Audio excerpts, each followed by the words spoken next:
Tapi balik lagi ke kitanya, tergantung seberapa jauh kita mau mengeksplorasi apa yang kita dapetin di kampus, dan mungkin pada akhirnya dieksplor ulang gitu di ruang yang lebih. Satu, melamun adalah guru terbaik. Kedua adalah nongkrong guru terbaik. Jadi ngelamun itu menciptakan banyak imajinasi. Perealisasiinnya itu adalah nongkrong. Ketika nongkrong ketemu sama orang, ngobrol, dan itu pada akhirnya apa yang kita anggap tidak mungkin bisa menjadi mungkin ketika kita tuh komunikasi sama orang gak ada stigma gitu. Karena emang di ISBI itu seringkali kita bisa ngobrol sama siapapun.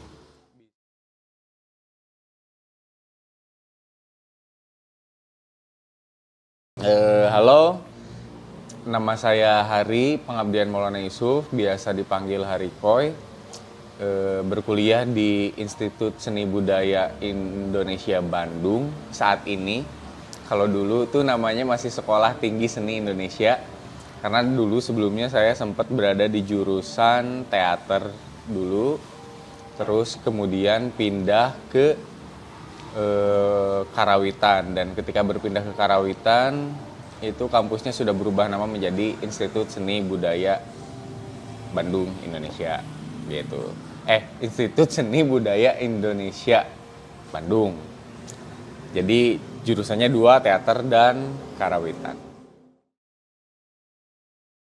Wow, explore keluar kampus sudah dari kapan? Sebetulnya kalau ngobrolin explore keluar kampus tuh dari SMA juga udah explore kampus sebetulnya. Jadi zaman SMA, zaman sekolah tuh dulu karena sering main perkusi dulu, sempat juga di Universitas Pasundan di Unpas. Di sana ikutan main perkusi dan akhirnya juga ikut ngajar, ikut jadi koordinator beberapa sekolah di Bandung. Bahkan pada akhirnya menjadi pengajar dan koordinator di beberapa universitas di Bandung juga. Jadi kayak waktu SMA kelas 2 tuh udah ke ITB, ke Unikom, ke Unpar, ke Unpas, ya hampir seluruh lah. ISBI juga gitu. Nggak ada sih, paling ya waktu itu kan karena emang latihan perkusi aja, dan emang waktu itu perkusinya diadakan oleh kampus Unpas gitu. Nah dari sana ya pada akhirnya belajar aja bagaimana cara mengkomunikasikan si komposisi-komposisi yang akan dilatih bareng-bareng. Karena waktu itu kan pertunjukannya itu waktu itu bikin kolosal perkusi sekian ribu orang lah bareng Kang Hari Rusli waktu itu. Nah karena emang pengajarnya cuma dikit, jadi orang-orang yang waktu itu diajarin dan dianggap potensial buat ngajar juga sama mereka diajarin buat ya udah kamu bisa ngajar nih kayaknya di sekolah ini. Oh di sekolah ini kayaknya udah bisa, udah ada yang gantiin, udah kamu naik aja ke kampus ini gitu. Mungkin itu juga dilihat dari cara komunikasi si pengajarnya gitu ya. Walaupun waktu itu masih SMA, masih kelas 2. Jadi praktisi lah ya. Praktisi dulu.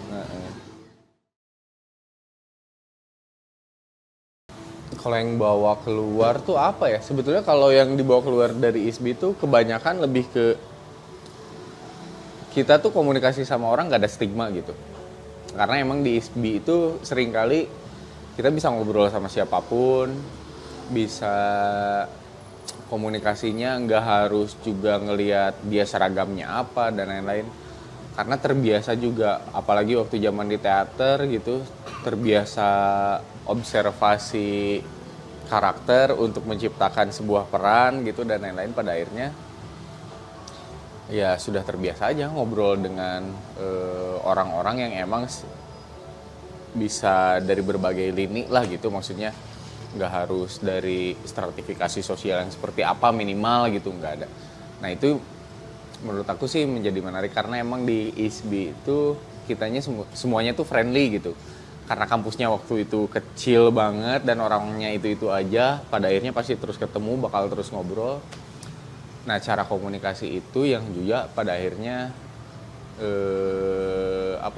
terbawa keluar untuk mengkomunikasikan diri atau nge-branding diri gitu sama orang lain. Walaupun emang gak harus selalu ngomongin seni sih. Oh, gimana ya? Ya di kelas juga banyak pengetahuan yang didapat gitu. Cuma memang mungkin karena ada kurikulum jadi pada akhirnya terbatas gitu kan. Terbatasnya tuh di semester 1 kita dapetin misalkan komunikasi seni itu cuman 1 semester gitu. Atau filsafatnya estetika seninya cuman 1 semester. Ngobrolin bahasa Inggris cuman 2 semester, 3 semester gitu kan. Ya ketika di luar otomatis pasti akan lebih banyak pelajaran yang lebih masuk gitu, karena tapi balik lagi ke kitanya, tergantung seberapa jauh kita mau mengeksplorasi apa yang kita dapetin di kampus, dan mungkin pada akhirnya dieksplor ulang gitu di ruang yang lebih besar atau yang lebih masif. Karena seringkali kalau aku sih dulu ngerasa ada beberapa kegelisahan ketika di kampus tuh, kok ini kayaknya mentok ya gitu, obrolannya tuh di sini tidak nambah, ya apalagi berkurang gitu kan, malah ya terus aja di situ gitu. Nah akhirnya mencoba keluar, mengeksplorasi, menanyakan hal-hal yang sebetulnya dipelajari yang dipelajari di kampus, dan justru malah apalagi ketika itu ditanyakan ke teman-teman dari lintas disiplin malah jadi menarik, malah jadi banyak jawaban-jawaban yang sebetulnya di luar ekspektasi gitu. Sesimpel hal-hal yang ngobrolin tentang menurut kamu tuh ke sebuah seni pertunjukan itu tuh harus sebagus apa sih gitu. Ya kalau sama orang-orang yang di luar kan mereka mungkin hanya ngejawab yang penting tuh kayak nonton bioskop koy, ngehibur aja gitu. Kita merasa terhibur dan lain-lain. Nah kan itu menjadi sudut pandang lain. Dan mungkin hal seperti itu tidak akan didapatkan di kampus gitu, karena di kampus itu mungkin secara teori dan lain-lainnya tidak sesimpel itu gitu. Tapi justru hal-hal yang simpel dari pengaruh luar itu yang pada akhirnya bikin kita berfilsafat, bikin kita mikir, jangan-jangan justru dari jawaban-jawaban ini tuh sangat jujur gitu. Wah, nggak ada rencana sih kalau jadi seniman profesional dan lain-lain, tapi pernah punya cita-cita karena pas zaman SD teh koi begitu kelulusan ada bukunya kan ditulis ada cita-cita jadi apa, kebanyakan orang jadi pilot, jadi astronot. Nah si bukunya masih ada, pas aku lihat aku juga kaget sendiri, cita-cita jadi seniman. Ah serius gitu ya tanya. Jadi dari zaman waktu kelas 6 SD tuh kelulusan tuh di buku perpisahan sudah nulis bahwa cita-cita jadi seniman. Tapi nggak pernah bener-bener direncanakan gitu. Karena koi juga nggak tahu sebetulnya aku tuh bisanya di ranah apa, siga kumahana belum tahu. Nah tapi karena emang seiring berjalannya waktu dengan keinginan dan hasrat ketertarikan gitu, mengarah ke sana. Dan alhamdulillahnya juga pada saat itu tuh dari mulai SMP mulai seneng ngeband, denger musik, seneng ngegambar, sering diberangkatin ikut lomba lukis gitu kan sama guru karena sering ngegambar juga, atau malah jadi sering diikutin lomba puisi. Pada akhirnya ngarahnya ke situ terus. Pas begitu SMA main musik itu kayaknya karena range-nya umurnya juga udah mulai agak dewasa gitu, tingkat keseriusannya lebih tinggi. Dan kebetulan pas waktu zaman SMA aku juga udah ngeband dan udah mulai rekaman pertama kali itu SMA kelas 2. Dan itu tuh rasanya tuh serius pisan gitu, pertama kali rekaman, punya band dan rekaman. Dan alhamdulillah malah si lagunya itu dirilis di Inggris waktu itu, Cloudberry Records sama band Art of Cinema. Aku punya band post-punk kelas 2 SMA, dirilis Cloudberry Records sama beberapa band di Bandung, di Jakarta, dan di Inggris gitu. Tahun berapa itu? Itu tahun 2000 berapanya? 2006 2005 lah kalau nggak salah. Zaman MySpace mungkin ya? Zaman MySpace, bener, zaman-zaman itu. Nah dari situ kan ketertarikannya lebih beda ya. Wah ternyata ya punya band teh bisa rekaman gitu. Terus udah bisa rekaman tuh, si rekamannya bisa dirilis, bisa jadi merchandise. terus udah dirilisnya juga di luar negeri, datangnya jadi piringan hitam yang kecil gitu kan, jadi Musiknya vinyl. kayak gimana? Apanya? Musiknya yang itu yang pertama. Yang itu post punk waktu dulu. Tapi gabung juga sama beberapa band yang lain, ada di Indonesia, ada juga yang dari sana. Jadi kayak split album gitu, jadi bikin EP album, di split band-bandnya itu banyak gitu. Kompilasi lah, kompilasi. Gitu. Itu malah sebelum PXP ya. Belum, itu masih kelas 2 SMA. Dan itu pun ya pada akhirnya kan karena orang-orang tahu Koi main perkusi, main musik, main drum, karena emang tingkat keseriusan main perkusinya mungkin dianggap di atas rata-rata. Pada saat itu emang nyari drummer tuh di Bandung cenah mah hese pisan gitu. Nah pada akhirnya ya biasalah, tadinya punya band di sekolah. Dari band di sekolah ternyata punya tawaran untuk main band sama orang-orang di luar sekolah. Malah waktu itu tuh ngeband tuh udah sama anak Unpad kelas 2 SMA tuh. Jadi ngeband udah sama anak-anak yang di mereka tuh notabene-nya udah ngampus gitu. Jadi nah yang anak SMA-nya itu cuman aku sama si Adit, ada temen sekolah. Nah temennya si Adit ini yang nyari drummer. Ya udah kita bareng yuk, ayo jalan. Jadi band-bandan. Nah tapi teman-teman yang lainnya itu mereka udah gede-gede lah gitu, udah kuliah gitu di Unpad. Ada orang anak-anak sejarah Unpad, ada anak Vkom yang sekarang tuh emang sekarang udah jadi gede. Dan pada saat itu juga mereka udah punya band yang gede kayak nama kayak Astrolab gitu. Kalau skinheadnya tuh Operation Head, sekarang tuh jadi si Brace yang punya brand berak gitu kan.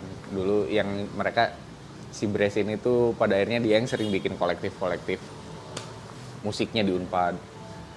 Ya gitu-gitulah. Kalau dulu pertama teh kan dulu kalau dari Sipira ya. Triangle teh dari tahun berapa tuh? Triangle. Jadi Triangle mah masuknya itu tuh setelah aku lupa. Jadi dari si Art of Cinema tuh aku ada band lagi. Banyak lah pokoknya, ada Ansafon, ada The Panic. Sampai akhirnya si Ansafon bikin konser di kafenya Rico di Beat and Bites Jalan Ambon. Mereka lagi nonton karena emang si Rico yang punyanya. Sambil nonton gitu aku main, beres main langsung digeruduk, mana halus mainnya cenah, ngeband lah jeung urang. Serius? Nyanggis hayu atuh jalan. Nah dari situ langsung jalan The Triangle. Itu sekitar tahun 2009 2008 ya, lupa pokoknya 2009 2010-an gitu. Sampai akhirnya di tahun itu mah udah mulai masuk ISBI. 2007 kan lulus di SMA, masuk ISBI 2007, masuk ke teater. Nah dari situ mulai ngeband lagi sama si Ansafon, sama The Triangle, sama si The Panic. Nah ketemulah sama si Rico di tahun 2008 apa 2009 itu, tergabunglah sama The Triangles dan kita bikin album, langsung tour, langsung konser, dan jadi soundtrack film Perahu Kertasnya Dewi Lestari itu tahun 2011. Triangle itu ya? Itu Triangles.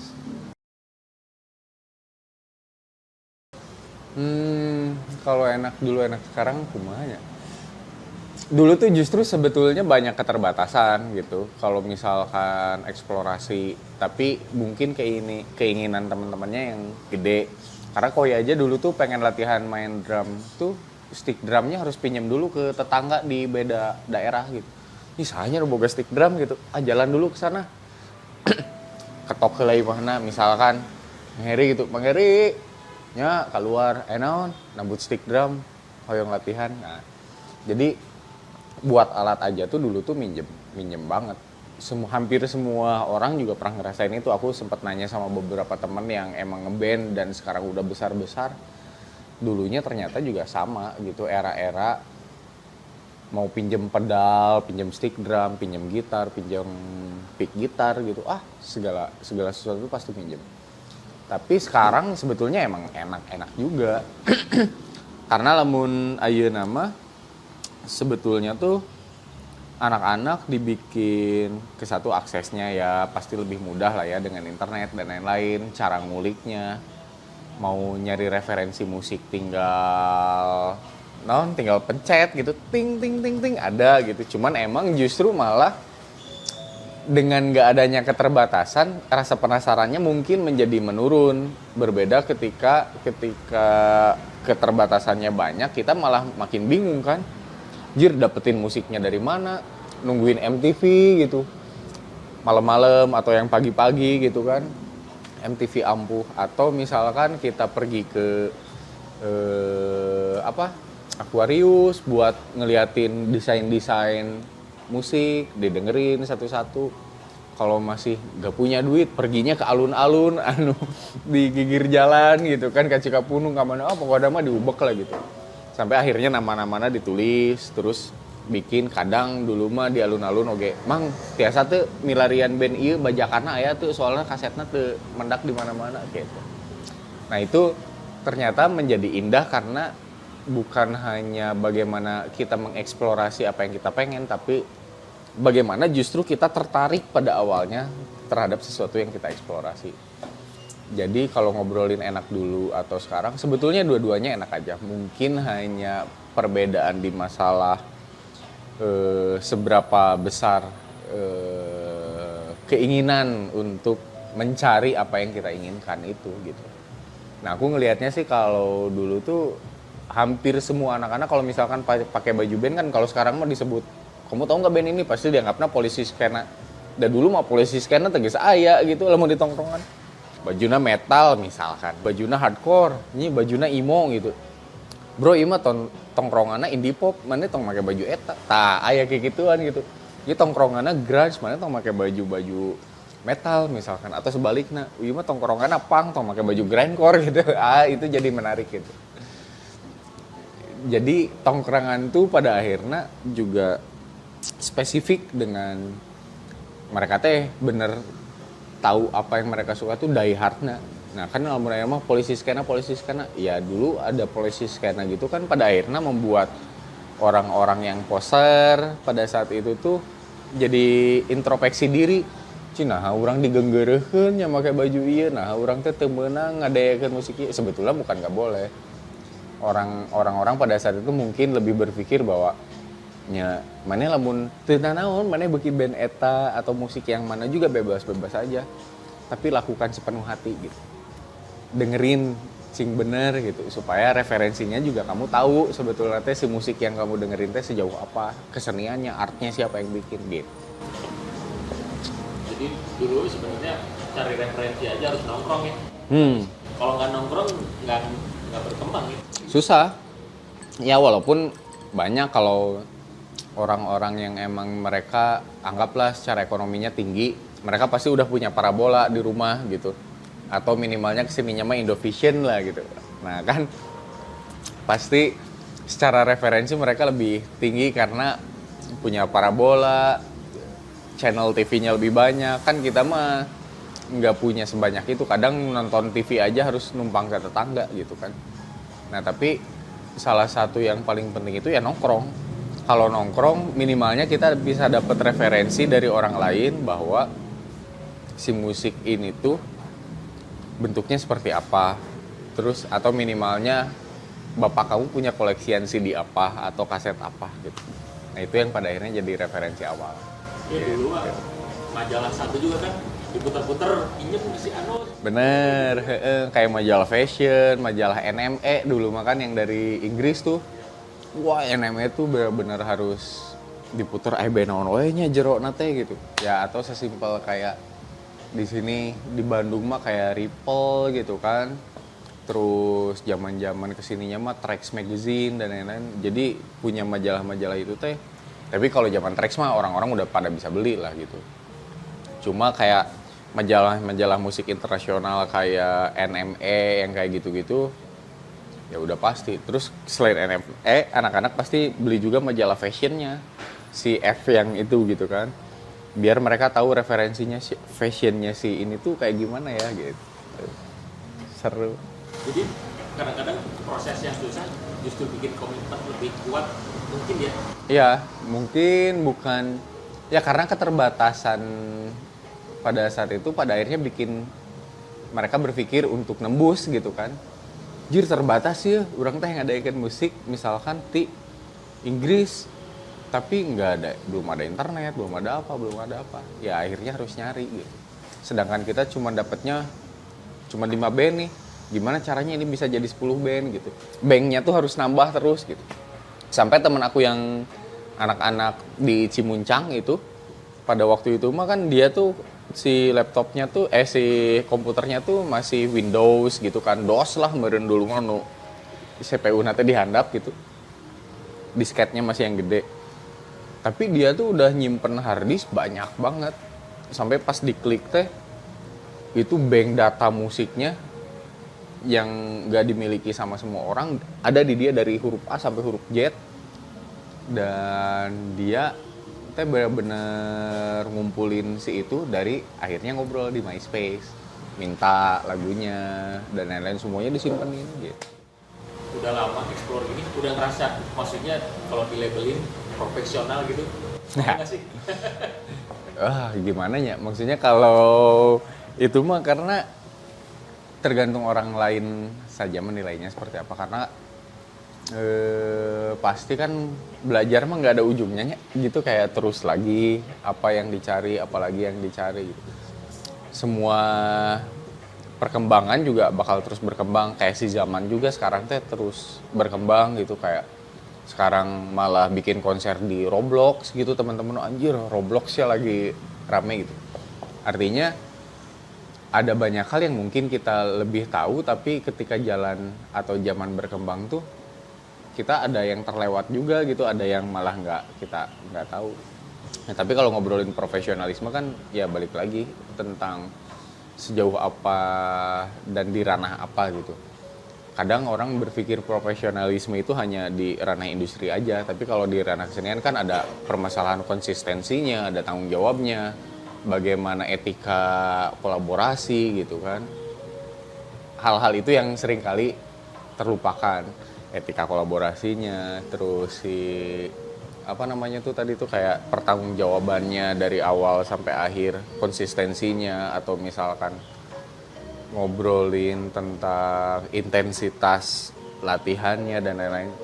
Itu kayaknya sih profesionalitas yang lebih penting dibanding industri yang lain. Dan mungkin ketika orang berpikir kalau aku dianggap profesional di sana, bisa jadi mereka bukan melihat dari seberapa besar aku harus dibayar, tapi melihat mungkin beberapa banyak dan seberapa jauh konsistensi dan intensitas yang aku lakukan terhadap apa yang aku suka gitu sih. Tapi kalau mau disebut sana ya boleh, enggak juga nggak apa-apa gitu.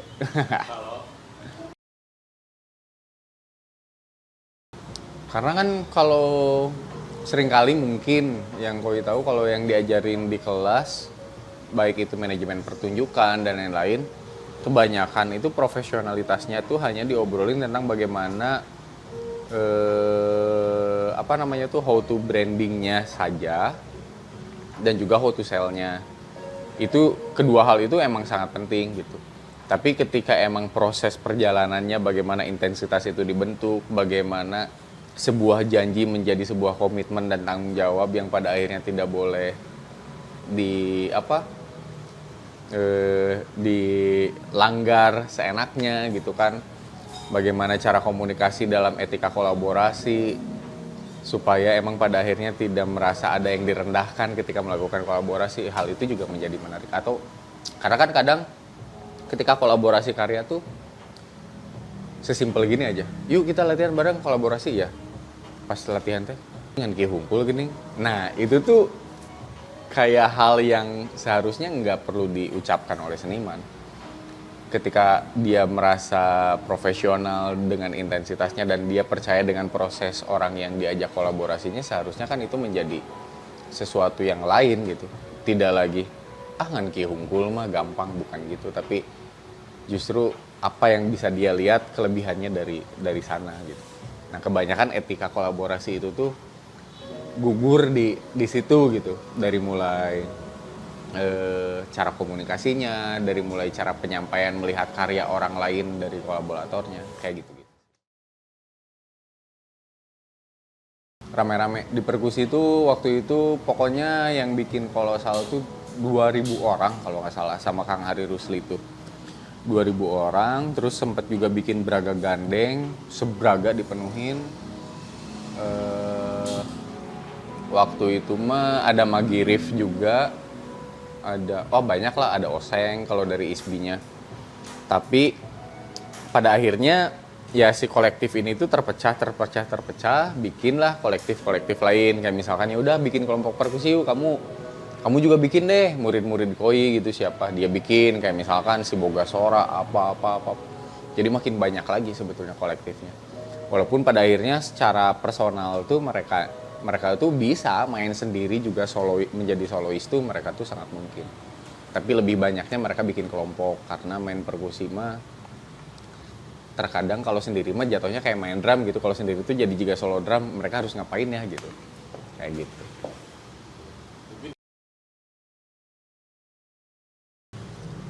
Terus bagaimana juga treatment komunikasi ke orang-orang juga pada akhirnya jadi sudah terbiasa. Bayangin aja Kang Eri, jadi sehari itu saya tuh ngajar 3 sekolah waktu SMA kelas 2 tuh. Nah, benar-benar sering ngajarnya itu setelah lulus kan. Pas lulus kan ada range waktu setahun kosong tuh. Itu ngajar setiap hari itu 3 sekolah, besoknya 3 universitas, besoknya 3 sekolah lagi, besoknya 3 universitas lagi gitu selama 2 tahun. Jadi dulu tuh kalau misalkan jalan kemana-mana tiba-tiba, koi, ciri siapa ya lupa. Ya ternyata murid aku waktu itu 2000 orang mah lebih gitu. Yang bikin bingung nu mana ya Risa gitu, udah segede apa juga nggak tahu gitu. Lurangnya hanya triangle. Ada titik bright. Yelosan. Dalam proyek. Proyek. Balaruna. Tahun di Dufra. True. Space and Missile. Space and Missile. Arts of Cinema. Terus Puma. Terus ada satu lagi, Ansafon. Sebanyak itu cari ide dari mana? Dari mereka sendiri sebetulnya. Jadi kadang aku tuh gini, kalau bikin band kan ketertarikan ya, bikin band banyak. Pada akhirnya tuh anggaplah ada 5 band gitu. Band ini karakternya shoegaze, band ini karakternya elektronik, band ini industrial, band ini pop, yang ini instrumental gitu. Nah, latihan tuh kan mencelak-mencelok tuh. Ternyata justru dari instrumental malah nemuin pola yang pop. Yang pop malah menemukan pola yang industrial gitu. Industrial malah nemuin pola yang elektronik gitu. Yang dari elektronik malah nemuin pola yang shoegaze. Nah, itu tuh jadi muter. Dan pada saat itu yang menjadi menariknya itu, setiap latihan itu justru malah nggak makin pusing. Kalau orang-orang berpikir banyak band, pusing nanti polanya sama. Enggak. Karena justru bagaimana mereka cara mainin gitarnya, mainin bassnya, karakter musiknya, warnanya aja semuanya udah beda gitu. Otomatis pas begitu masuk studio tuh kita punya inspirasi yang lain. Tapi inspirasi yang lain ini tuh justru pernah kita dilatih di band yang dengan karakter yang lain lagi gitu. Oh, ini tuh ternyata malah kita latihan nih sama band yang elektronik. Oh, gini nih vibes-nya. Mainin pola, anggaplah pola drum. Tapi ternyata pola drum yang dibikin sama band elektronik ini nggak cocok sama band elektronik itu. Malah ini tuh cocoknya pola ini tuh buat band yang pop. Udah simpen gitu. Begitupun sebaliknya ketika latihan sama yang band pop, malah nggak cocok bikin pola yang buat pop. Ini tuh cocoknya buat yang elektronik. Nah, jadi puzzle-puzzlenya teh kesimpen gitu. Kesimpen dan akhirnya bisa digunakan lagi. Tapi dulu tuh karena emang aku tuh bukan bosen sih. Niatnya emang pengen eksplorasi. Karena masuk ISBI, seni pertunjukan gitu kan, teater awalnya, terus pindah ke karawitan. Pengen nyoba nyari warna. Ayo udah bikin band aja yang banyak. Gitu, bikin project seni atau apa yang banyak supaya karena waktu itu kan jadwal tuh masih banyak kosongnya. Paling kebanyakan manggung, terus selebihnya kosong atau latihan dan lain-lain. Ya udahlah, padetin aja. Ya selain itu juga karena emang susah nyari drummer dan rata-rata tuh pengen aku yang ngedramin dari si band-band ini teh di Bandung teh. Nah sih drummer deh gitu. Ya kok jika nama nggak ada lagi, ya udahlah aku juga hayu gitu. Tapi intinya pada akhirnya jadi menarik karena ngecek warna-warna musik itu sih. Oh, aku jadi punya menu yang elektronik, aku jadi punya menu yang industrial gitu, punya menu yang shoegaze, punya menu yang instrumental, yang pop dan lain-lain. Pada akhirnya kan nambah referensinya. Setiap band mereka punya referensi, ke koinya juga nambah pengetahuan gitu. Emang tujuannya itu. Emang sih ribet tapi da ilmu mah moal kabatur ketika sama kita dijalanin, ya udah. Dan itu menyenangkan akhirnya. Henteu selieur nu dibayangkan, ini latihan tiap hari, enggak. Karena waktu zaman eksplorasi seneng mah boro-boro mikiran capeknya. Kalau bisa mah terus we latihan gitu.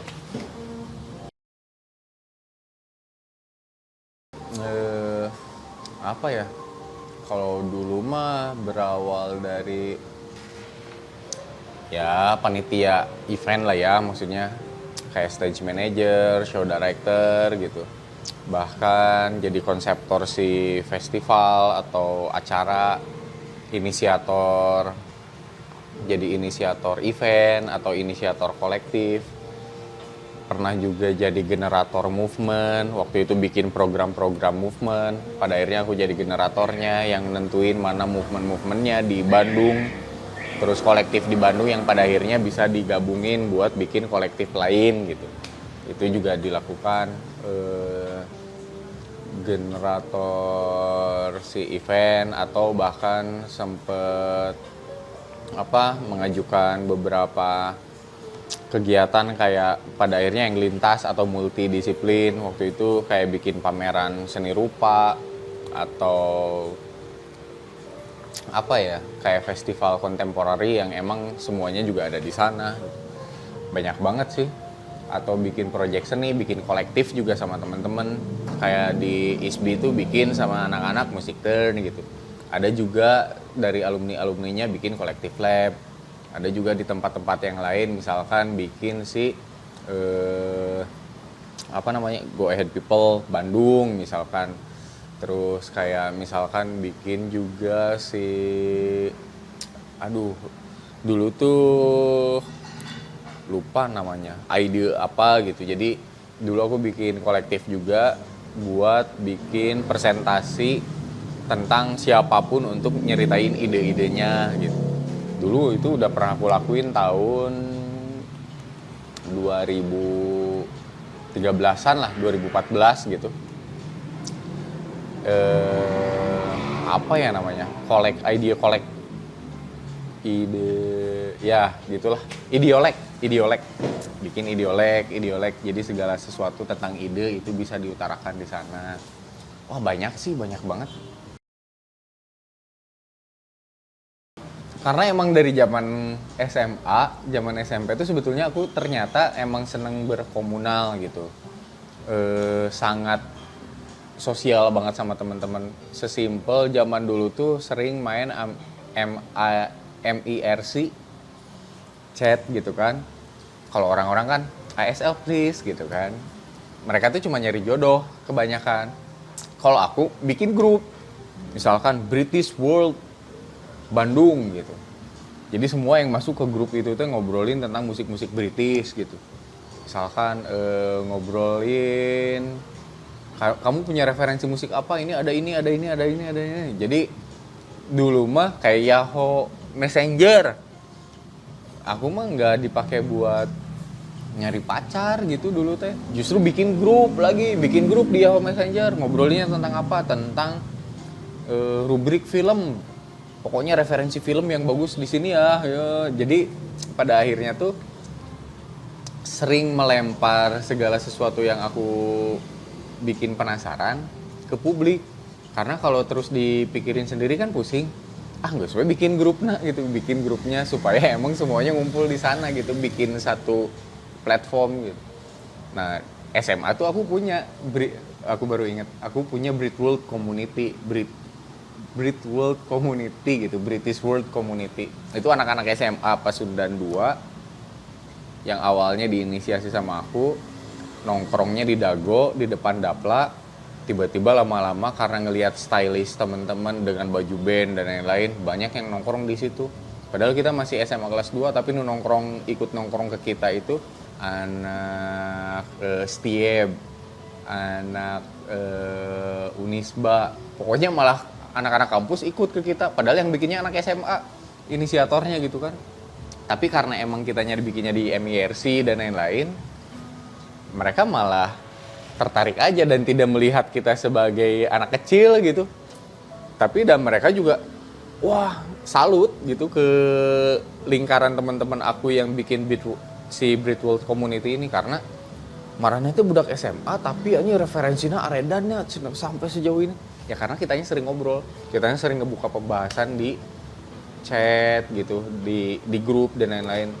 Terus kita ajak nongkrong, kalau ngobrol tuh nggak tahu ya, kalau zaman sekarang mungkin gitu ya kan, kita juga ngerasain ya nongkrong yang baru rakain, ayo nongkrong yuk, nongkrong pasti langsung ngegosip, tapi ngegosipnya tuh ngegosip hal-hal yang bukan mereka suka, lebih ke ngomongin batur misalkan kalau negatifnya, atau ngobrolin percintaan atau ngobrolin apa kan. Kalau kita mah dulu pas sama anak-anak tuh nongkrong yaudah bikin Brit World Community, kita nongkrong setiap hari Sabtu dari jam 7 malam sampai sebebasnya. Kadang udah datang tuh setengah 8 malam tuh udah pada datang. Jadi begitu nongkrong tuh langsung ngobrolin, lu punya baju itu di mana? Senang band apa sekarang? Dengerin apa aja? Ditulis. Oh anjir, orang belum pernah denger band itu, ditulis gitu. Sampai kayak gitunya, lama-lama itu si komunitas itu tuh ada satu kesamaan, karena waktu itu ada band yang lagi muncul namanya Meow dari Denmark.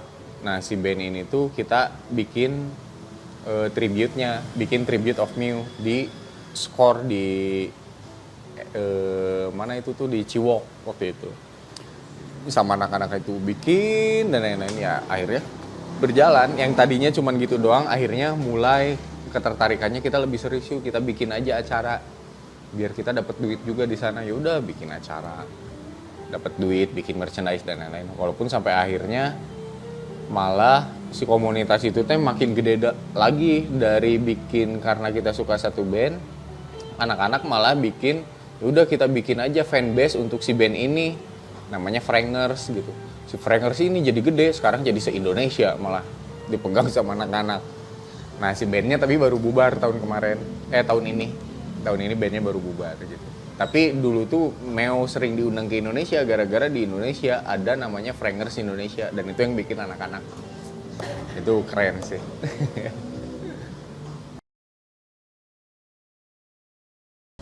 Ya kalau singkatnya sih dulu tuh yang aku rasa dulu ketika aku sering manggung gitu di mana, aku ngerasa tuh nggak punya teman aja. Maksudnya tuh walaupun temen tuh sebetulnya banyak banget, nggak punya temen tuh ketika ngelihat kok nggak ada anak-anak ISBI ya gitu. Maksudnya tuh jadi setiap ada di event apa, kok anak-anak kampus sendiri tuh nggak kelihatan di event-event ini gitu. Ternyata berpikir oh mungkin anak-anak kampus tuh emang nggak seneng invasi keluar gitu untuk ngelihat festival atau event gitu. Nggak tahu, mereka nggak dapet beritanya. Begitupun sebaliknya ketika kita bikin acara di kampus, anak-anak di luar yang teman-teman aku biasa ada di event-event apa, kok pada nggak datang ya ke sini, kok sedih ya gitu. Jadi pada akhirnya tuh apa yang nggak nemu gitu. Oh mungkin ya ke satu, anak kampus susah untuk keluar, dan anak luar juga belum tentu mau ke kampus karena mungkin pengemasan si eventnya tidak sesuai dengan apa yang mereka pengen. Padahal anak-anak ini tuh suka gitu sama acara musik dan lain-lain. Tapi karena mungkin pengemasannya kurang oke dan lain-lain, dianggap nggak worth it buat disamperin gitu. Sedangkan anak kampus mau keluar juga berpikir bahwa musik-musik seperti itu dan event seperti itu juga nggak worth it buat mereka, karena mereka berpikirnya seni pertunjukan weh. Nah akhirnya dari situ ngobrol sama Sandy kayak, Sen bener tuh sih maneh ngerasa kiki anjir bener eta sarua cenah.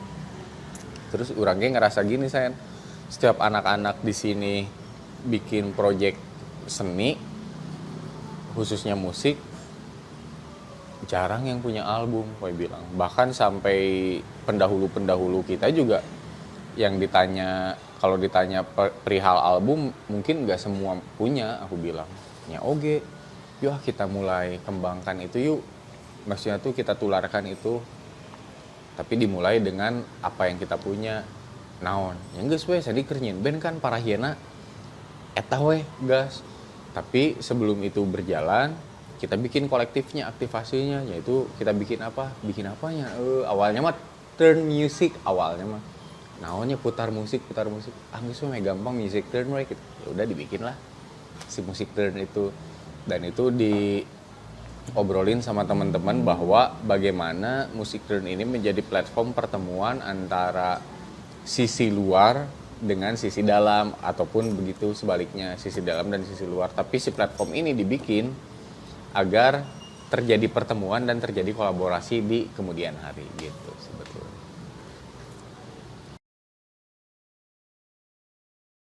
Ada pasti. Sebenarnya pikirannya itu aku malah berpikir ini mau sampai kapan ya aku jadi seniman gitu. Kan sempat ada pikiran kayak gitu kan. Tapi ya pada akhirnya ketika dari dulu mencoba untuk lari gitu ke ranah-ranah lain, bukan lari lah, maksudnya tuh kayak take over ranah yang lain, tetap balik laginya tuh kesana lagi. Oh mungkin emang terahnya juga salah satunya untuk melakukan hal-hal ini nih. Dan seringkali pada akhirnya aku menyadari peranan Koi itu sebetulnya lebih banyak menjadi yang mempertemukan antara partikel-partikel yang terpotong ini nih, yang terputus gitu. Jadi pada akhirnya aku lebih selalu seneng sampai akhir ini tuh, pada akhirnya mungkin itu menjadi passionnya ya. Passionnya itu ketika bertemu sesuatu yang baru dan ini punya potensi, tapi mereka tuh bingung harus ngapain dan kemana. Aku nih ada serpihan potongan lain yang bisa ditemukan. Kamu udah yuk, temu yuk sama si orang ini. Udah mereka jadi sesuatu, udah aku tinggalin gitu. Tinggalin biar mereka pada akhirnya tuh berjalan gitu. Nah, tapi pada akhirnya nggak bisa terus seperti itu juga gitu. Tidak bisa terus pada akhirnya teman-teman tuh dikasih makan gitu, kayak kamu kayak gini, kamu kayak gitu. Wah, itu kayaknya nggak akan pernah selesai. Makanya kayak si musik turn aja di kampus tuh udah mulai aku lepas gitu kan, karena teman-teman emang harus mulai mandiri terhadap itu. Tapi ternyata dilepas juga tuh teman-teman kayaknya masih sulit buat apa ya, maksudnya tuh meregenerasi ulangnya seperti apa dan lain-lain, karena emang butuh orang-orang yang tetap jaga gawang buat si itu tuh terus berjalan. Tapi ya pada akhirnya tidak menjadi masalah. Cuma pada akhirnya aku berpikir, oh ya udah, peran aku di sini tuh sebetulnya sudah cukup untuk sementara waktu, karena emang itu harus dilakukan oleh teman-teman yang lain. Justru malah movement thinkingnya itu kepada ranah-ranah yang emang bentuk eksplorasi dan potensinya itu jauh lebih besar. Kayak misalkan, oke, sekarang networking Koi di luar negeri alhamdulillah cukup banyak gitu kan. Ada banyak-banyak band di Indonesia yang sebetulnya tuh mereka besar-besar tapi mereka nggak punya kesempatan untuk sana.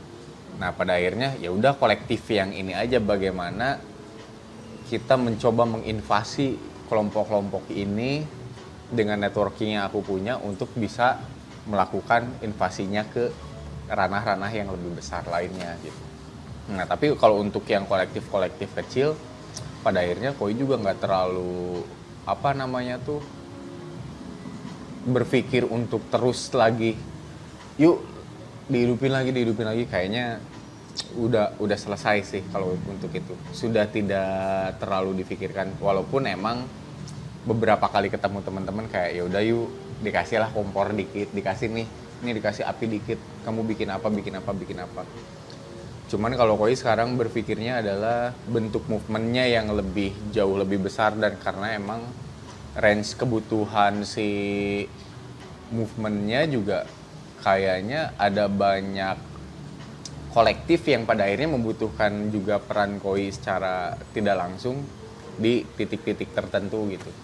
Jadi ya udahlah gitu. Walaupun sebetulnya seharusnya apa yang dulu pernah dibuat dan ditinggalkan di ISBI gitu ketika membuat musik turn itu seharusnya sih itu bisa menjadi berkembang dan menjadi besar banget gitu ketika itu diolah oleh teman-teman. Tapi udah beberapa kali itu tidak dibentuk, ya udah mungkin itu akan menjadi cerita, menjadi arsip, bisa menjadi sejarah gitu buat si ISBI, teman-teman yang waktu itu pernah terjadi. Kayak sekarang sebetulnya kemarin musikin tuh teman-teman baru pada ngobrol juga di kantin karena ada salah satu penggerak si Gomek, dia kan baru meninggal. Almarhum yang vokalisnya Kak Awang-Awang, Kak AWG, dia baru meninggal. Ada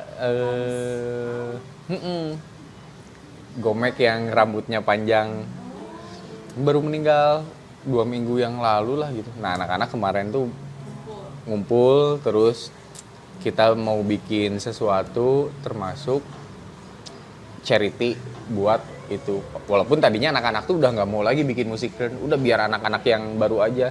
Tapi karena ada dia meninggal gitu kan, Gomek meninggal, terus teman-teman ngumpul, ya udah kita bikin charity seakan-akan kita reuni lagi gitu.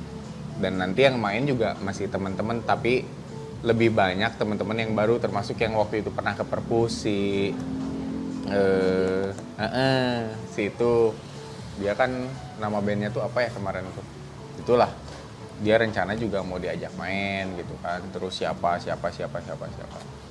intinya mah bagaimana ya pada akhirnya walaupun teman kita ini dia berpulang lebih dulu, tapi ternyata kok spirit kolektifnya mah tetap ada teman-teman tuh gitu, kayak ya udah tetap dibikinin acara lah gitu.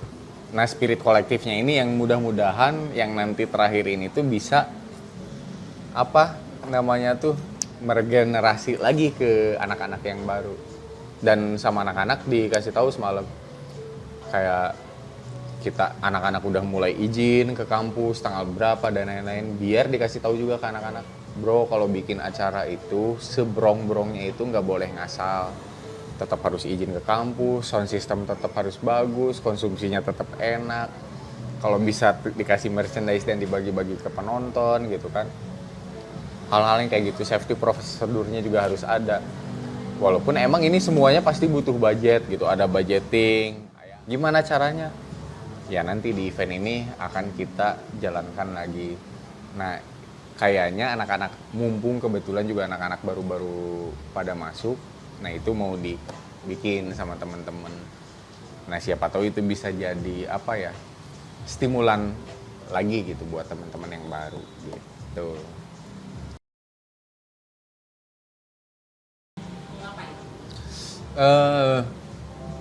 Kalau di aku tuh kemarin juga sempat ngobrol ke Pak Heri ya, maksudnya tuh ketika pada akhirnya aku harus bergabung dengan ISBI, hal yang aku pengen kejar itu adalah bagaimana, kan kalau di perkuliahan itu permasalahan referensi, yang aku lihat tuh kekurangannya tuh referensi, apresiasi, sama nongkrongnya gitu kan. Otomatis hal yang paling ingin aku angkat itu adalah bagaimana mengangkat si culture yang sebetulnya tidak benar-benar terbentuk di ISBI. Makanya ke Pak Heri kayak bilang, Pak kayaknya di Perpus itu kayaknya butuh satu rak yang hanya ngobrolin urban culture, pop culture, dan misalkan ya antara dua itu, antara urban dan pop culture gitu. Karena seringkali seni rupa, seni pertunjukan, teater, dan lain-lain, semua jurusan itu udah ada kan. Irisannya pasti semuanya sama. Tentang seni pertunjukan, tentang estetika seni, tentang filsafat seni. Tongkrongannya pasti ngobrolin bukunya, obrolannya pasti yang berat-berat. Nah, yang menjadi masalahnya di kampus itu mereka tidak mengetahui irisan-irisan tipis bagaimana urban culture ini berjalan gitu. Apa yang terjadi di luar, maksudnya ketika ngobrolin seni pertunjukan, ya secara pop culture-nya itu seperti apa sekarang, bagaimana urban culture-nya yang berkembang dan lain-lain. Itu menjadi penting karena referensi itu sebetulnya pada akhirnya mungkin bisa sangat membuka referensi teman-teman gitu. Sesimpel bagaimana mendengarkan musik gitu kan, bagaimana menonton referensi teater dan lain-lain. Nah, taste itu tuh susah untuk bisa dibangun, tapi memang harus interestingnya kesana dulu gitu kan. Nah, tapi kalau misalkan si taste atau si selera ini pada akhirnya tidak juga diperlihatkan bentuk apresiasinya, referensinya, kemungkinan kampus tuh akan sangat sulit gitu untuk menyebarkan ke anak-anaknya bahwa bukan hanya karyanya saja di ISBI itu yang gaul, tapi bagaimana pola pikir dan pergaulan sistem dari ISBI-nya sendiri itu yang gaul gitu. Jadi gaul dalam tanda kutip gitu, maksudnya tuh zaman saat ini lagi ngobrolin apa, serunya apa, yaitu bagaimana itu menjadi tidak terlewat. Dan itu kayaknya hanya ada di ranah urban culture gitu kan, pop culture gitu, atau bahkan misalkan underground scene atau apapun itulah, hanya ada di ranah itu. Mungkin kalau di kesenian mah mungkin bisa disebut di ranah avant-garde gitu, garda terdepannya. Kenapa avant-garde juga harus dimengerti oleh teman-teman, bukan hanya persoalan karyanya, tapi persoalan bagaimana ideologi dan gagasan avant-garde itu terjadi. Nah, itu yang mungkin seringkali tidak tersentuh sih di kampus. Karena kalau aku nongkrong di luar, ya itu yang tidak tersentuh di kampus. Walaupun ketika nongkrong di luar ada banyak hal yang tidak tersentuh oleh orang-orang luar, hanya ada di kampus ISBI gitu. Nah, itu tuh juga ada. Nah, yang menjadi sayang kenapa ini tuh tidak ditemuin aja gitu. Sampai akhirnya kayak kemarin teman-teman dari tim kolektif gitu kan, kolektif lab pada akhirnya main di konsernya Burger Kill gitu. Wail sama Angel gitu kan main di konsernya Burger Kill dengan konsep seni pertunjukan. Main 2 lagu di analoginya Burger Kill sama 3 titik hitamnya yang bareng Fadli Padi gitu kan. Itu juga menjadi sesuatu. Walaupun mereka latihannya dadakan, tapi ketika itu kebentuk tuh kayak semua orang nangis nontonnya, jadi sesuatu gitu. Iya, kesempatan itu sangat mungkin bisa dibuka dan bisa didapatkan ketika orangnya juga tahu bahwa apa yang saya bikin itu moodnya sebetulnya lebih dekat dengan brand apa, dengan band apa, dengan perusahaan apa, dengan institusi apa. Nah, dan butuh gaul dan nongkrong gitu. Bahkan sampai sekelas institusinya juga tuh kayaknya gaulnya harus sampai sejauh itu gitu. Karena kan ya banyak lah gitu. Kayak sesimpel bagaimana institusi juga korespondensi gitu dengan berbagai kedutaan di seluruh dunia yang punya daya jual budaya. Kan seharusnya juga mereka punya daya tawar yang lebih tinggi gitu. Tapi daya tawar lebih tingginya balik lagi kan melihat seberapa jauh referensi orang-orang di institusi kita yang pada akhirnya bisa menjelaskan apa yang saat ini sedang sangat menarik di negara orang gitu. Kan sesimpel kayak misalkan orang luar negeri ngobrol ke kedutaan Indonesia, saya pengen collab sama Ahmad Dhani misalkan. Ya si orang itu bisa, orang kedutaan Indonesia pasti tahu Ahmad Dhani siapa gitu. Tapi karena mungkin si orang kedutaan Indonesia ini tuh ngobrolinnya misalkan tentang kesenian dan kebudayaan, otomatis si kedutaan ini akan merekomendasikan orang yang tidak sepopuler Ahmad Dhani tapi dia memiliki karya seni yang lebih jauh dan lebih cocok untuk dikolaborasikan dengan negara tersebut. Nah berarti referensinya tuh lebih dalam lagi. Nah mungkin kayaknya juga institusi kita tuh harus gaulnya tuh sampai gitu, harus sampai tahu gitu di negara ini tuh yang populer senimannya siapa, terus turunannya dari yang populer itu siapa. Jadi kalau mau ngajuin kerjasama tuh mereka juga tahu cara komunikasinya, di seni rupa harus ketemu siapa, di teaternya ketemu siapa. Ya menurut Koi referensi salah satu hal yang paling krusial dan paling penting sih, bagaimana pada akhirnya menjadi komunikasi selanjutnya gitu. Karena aku tidak mempelajari tentang perkuliahan HI gitu, hubungan internasional, nggak mempelajari itu, tapi ketika Koi ngobrol dengan beberapa promotor atau beberapa kolektif festival atau bahkan the big festival di beberapa negara, kayaknya itu work sih gitu. Itu bekerja dengan sangat baik ketika kita tahu ini aku mau ke Perancis main di festival ini bla bla bla bla. Sampai orang Perancisnya aja aneh, kenapa kamu sampai tahu festival saya ini, bahkan band-bandnya ini, promotornya ini. Dengan ngomong gitu aja tuh mereka udah nggak banyak mikir, wah ini anak tuh researchnya udah jauh, padahal sebetulnya emang dari ketertarikan kita ngedengerin musik aja. Nah kayaknya tuh butuh kedalaman yang kayak gitu. Kenapa urban culture, pop culture itu juga seharusnya ada sih di, maksudnya tuh nggak harus jadi jurusan, nggak harus jadi apa, tapi bagaimana itu bisa dikomunikasikan ke teman-teman sampai akhirnya juga kampus dan institusinya, mahasiswa dan institusinya itu dan badan sistemnya itu saling mempercayai bahwa kita tuh satu keutuhan yang bisa dibawa kemana-mana sebetulnya gitu sih. Ya jadi sangat variatif gitu kan, mau bentuknya apa. Ya kan yang aku tahu tuh pasti mood board itu ada gitu. Kita mau bikin perusahaan aja pasti kan kita bikin kayak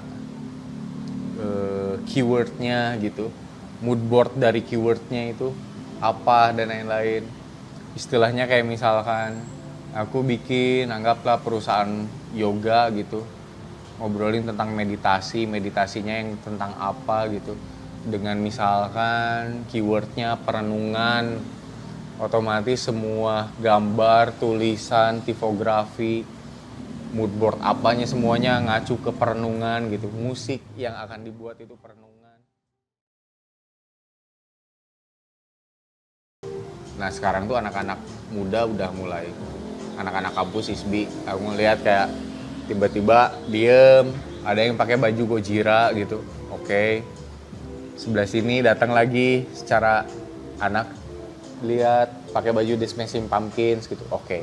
Berarti aku nggak tahu mereka suka musiknya atau enggak, tapi setidaknya secara fashion, atau walaupun itu secara fashion doang, atau mereka benar-benar tahu musiknya, setidaknya ada perkembangan. Ada, oh berarti anak-anak ini gaul nih. Toh secara referensi musiknya tuh kayaknya agak ningkat nih gitu di ISBI gitu.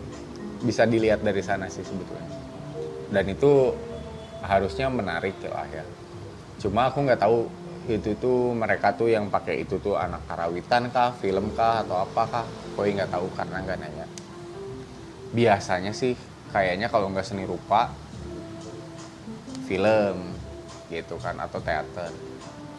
Nah aku nggak tahu kalau di karawitannya kayak gimana. Tapi so far kayaknya harusnya lebih bisa berkembang. Cuma kadang anak-anak tuh masih bingung untuk bikin segala sesuatunya teh dengan well prepare aja sih. Aku nggak nyalahin teman-teman kayak misalkan sering dengerin musik di pinggir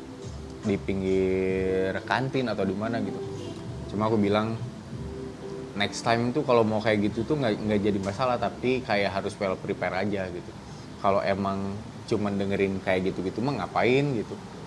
Udah aja kamu bikin sesi khusus aja gitu, sesi khusus dengar. Jadi emang pada akhirnya tuh hobi yang pada akhirnya tuh disalurkan dengan step yang lebih baik gitu.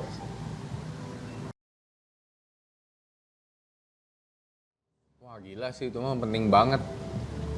Kalau aku tuh ada dua.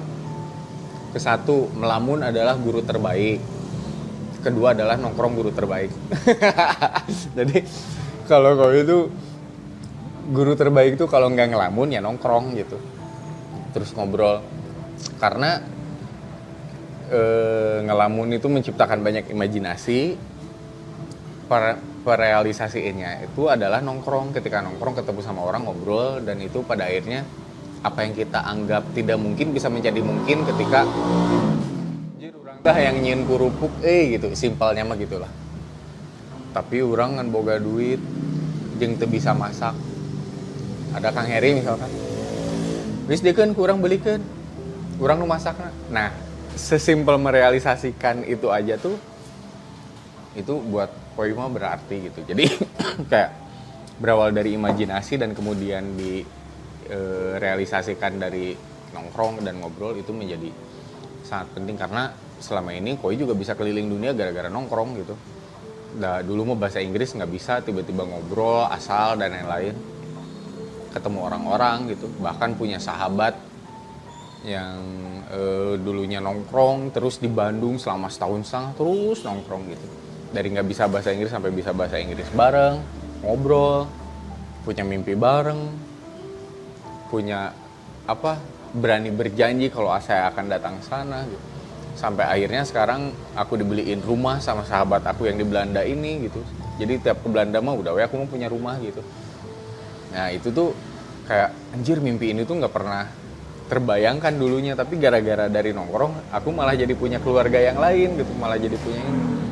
Dan dari dulu tuh berpikirnya ngobrol weh lah sama beberapa orang networking di seluruh dunia gitu, kalau ngobrolin yang sesi internasionalnya mah, biar siapa tahu suatu saat kesana teu hariwang punya temen di negara ini, punya temen jadi checklistan negara-negara. Ya begitupun di Indonesia, nongkrong we ka Cimahi bisa aya naon ban bocor naon anu bisa ditelepon, nongkrong we ka Ujung Berung, aman-aman. Sampai akhirnya ternyata silaturahmi teh sumber rezeki yang tidak pernah terbayangkan gitu.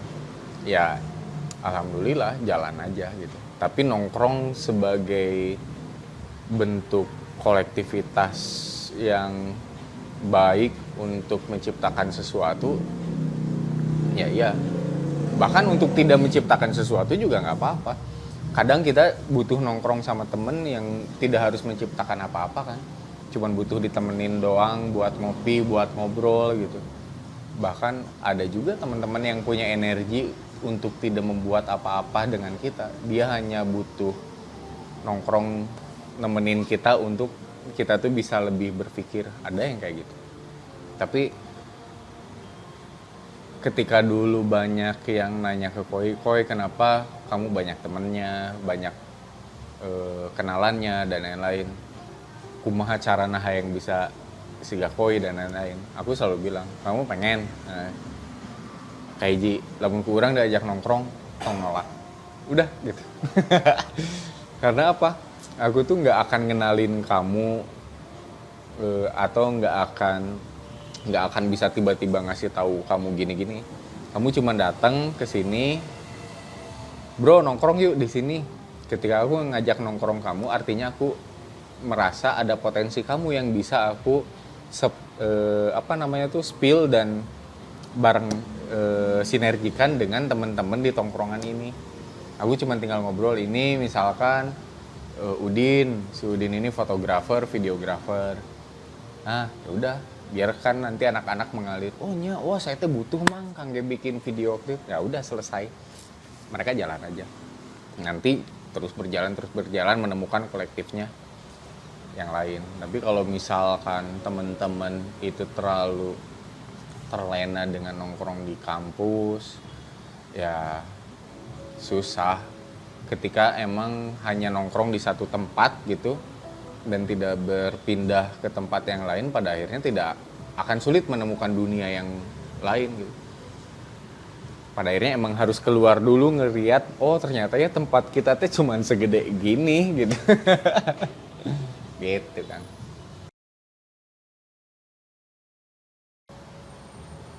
Yang pasti sih maksudnya tuh kalian tuh tahu keterbatasan diri kalian itu sampai mana. Coba terus aja dieksplorasi gitu keterbatasan itu sampai kalian mentok,